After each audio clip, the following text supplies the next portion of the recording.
বন্ধুরা, এইভাবে একবার এই রেসিপিটি তৈরি করে নাও যেভাবে আজকে আমি তোমাদের শেয়ার করছি। দেখো এখানে নিয়েছি আমি 1 কাপ মুসুর ডাল, 3টে আলু, পেঁয়াজ।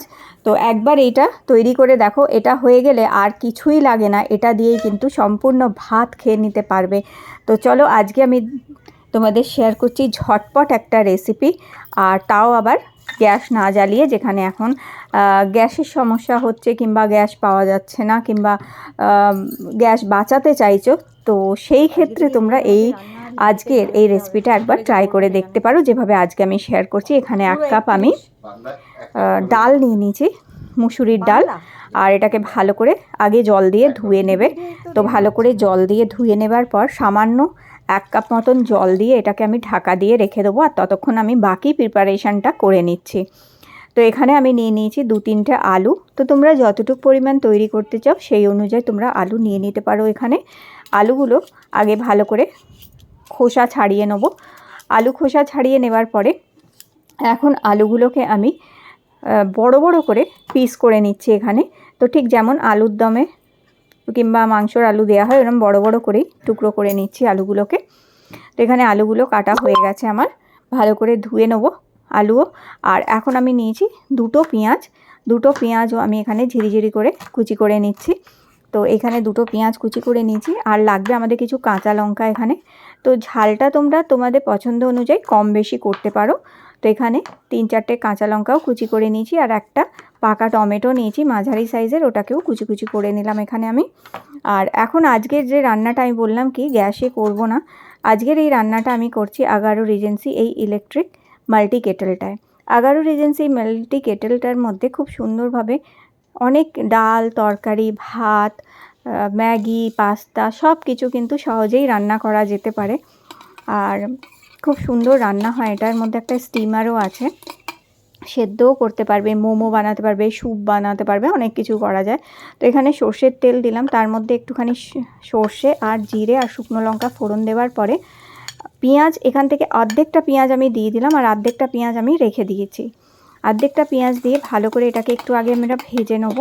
পেঁয়াজটা যখন হালকা একটু ভাজা হবে এবং ফোড়নটা একটু ভাজা হয়ে গেলে এখানে অল্প একটুখানি কারি পাতা দিয়ে দিলাম। কারি পাতাটা কিন্তু পুরোপুরি অপশনাল, থাকলে দিও, না থাকলে কোনো অসুবিধে নেই, না দিলেও চলবে। কারি পাতার বদলে তোমরা চাইলে এখানে ধনে পাতা দিতে পারবে। তো আমি কারি পাতা ছিল বলে আমি এখানে কারি পাতাটা দিলাম। একটু নাড়াচাড়া করে, পেঁয়াজ বেশি ভাজবো না, একটু হালকা করে ভাজলেই হবে। হালকা করে ভেজে নেওয়ার পরে কারি পাতাটা দিয়ে একটু নাড়াচাড়া করে এখন আমি ভিজিয়ে রাখা মুসুর ডালটা এখানে দিয়ে দিয়েছি। আর মুসুর ডালটা দিয়ে একটু নেড়েচেড়ে নিয়ে এখানে দিয়ে দিলাম আমি হলুদ 1 ছোটো চামচ। আর এখন ভালো করে এটাকে মিক্স করে নিয়েছি।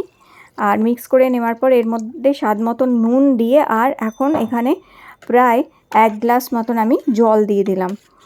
জল দিয়ে এবার এটাকে ভালো করে নেড়েচেড়ে মিক্স করে নিতে হবে। আর স্বাদ মতন এখানে নুনটাও দিয়ে দেবে।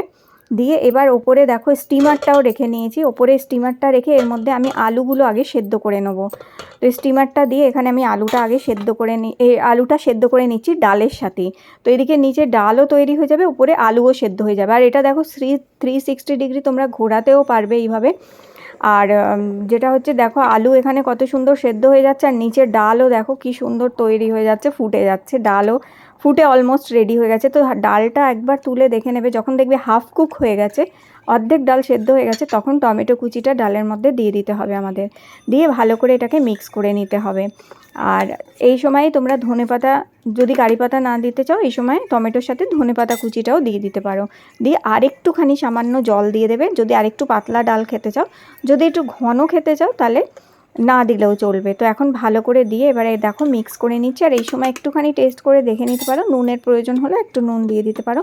আর আবার এটাকে আমি চাপিয়ে দিলাম আরও 5-7 মিনিটের জন্য সেদ্ধ হওয়ার জন্য। তো এখানে দেখো আলু একদম সেদ্ধ হয়ে গেছে সুন্দরভাবে, আর ডালও কিন্তু রেডি হয়ে গেছে। চলো তোমাদের আমি একটু দেখাই যে ডালটাও কেমন অবস্থায় আছে। এখন দেখো ডালও টকবগিয়ে ফুটে গেছে, আর খুব সুন্দর ডাল সেদ্ধ হয়েছে। গ্যাসে কিন্তু এত তাড়াতাড়ি এত ভালো হয় না। আর আরেকটা জিনিস বন্ধুরা নিশ্চয়ই লক্ষ্য করেছো, এখানে কিন্তু উতলে পড়ে যায়নি, ডাল উতলায়নি, ডাল উতলে পড়েনি, কোনো রকমের নোংরা হয়নি। গ্যাস অনেক সময় কি হয়, নোংরা হয়ে যায় প্রচণ্ড, দেখবে একটু চোখ এদিক ওদিক হলেই ডাল উতলে পড়ে যাবে, গ্যাস নোংরা হয়ে যাবে। কিংবা অনেক সময় যেটা হয় পুড়ে যায়, তলায় লেগে যায়, নাড়তে হয়। এখানে কিন্তু এসব কোনো রকমেরই সমস্যা হয় না, খুব সুন্দরভাবে কিন্তু এটি তৈরি হয়ে যায়। তো দেখো হয়ে গেছে, আমি অফ করে দিয়েছি। আর এখন আলুগুলো একটা প্লেটে নিয়ে নিলাম।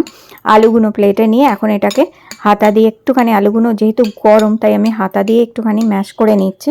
এর মধ্যে এবার কুচি করা কাঁচা লঙ্কাগুলো দিয়ে দিচ্ছি, আর সঙ্গে এখানে দিয়ে দিচ্ছি একটু সর্ষের তেল, আর তার সাথে দিয়ে দেবো এখানে স্বাদ মতো নুন, আর এরপরে দিয়ে দেবো এর মধ্যে কুচি করা পেঁয়াজগুলি তো দিয়ে, আর এবার এটাকে মেখে নিতে হবে। আর এখানে দেখো মেখে নিচ্ছি ভালো করে, এটাকে মেখে নিয়ে আর এরকমভাবে বল তৈরি করে নেব। তো ব্যাস বন্ধুরা, ঝটপট রেডি হয়ে গেছে একদম গরম গরম আলু সেদ্ধ ভাত আর ডাল, তাও আবার গ্যাস না জ্বালিয়ে। আর হ্যাঁ, ভাতটাও আমি এটার মধ্যেই করে নিয়েছিলাম, সেটা আর আমি তোমাদের শেয়ার করলাম না। সেটা ভাতের রেসিপি আমি পরে তোমাদের কখনো দেখিয়ে দেবো। আজকে ডাল আলু সেদ্ধটাই দেখালাম গ্যাস না জ্বালিয়ে, তাও আবার মাত্র 20-25 মিনিটের মধ্যেই কিন্তু আমার রেডি হয়ে গেছে। তো গ্যাস না জ্বালিয়ে ঝটপট কিন্তু তৈরি করে নিতে পারো এইরকমভাবে ডাল ভাত আলু সেদ্ধ। তো আজকের এই রেসিপিটা, ডালের রেসিপিটা অবশ্যই ট্রাই করে দেখো, ভীষণ ভীষণ ভালো লাগবে। আজকের এই রেসিপিটি ভালো লেগে থাকলে লাইক দিয়ে আমার চ্যানেলটি কিন্তু সাবস্ক্রাইব করে রেখো।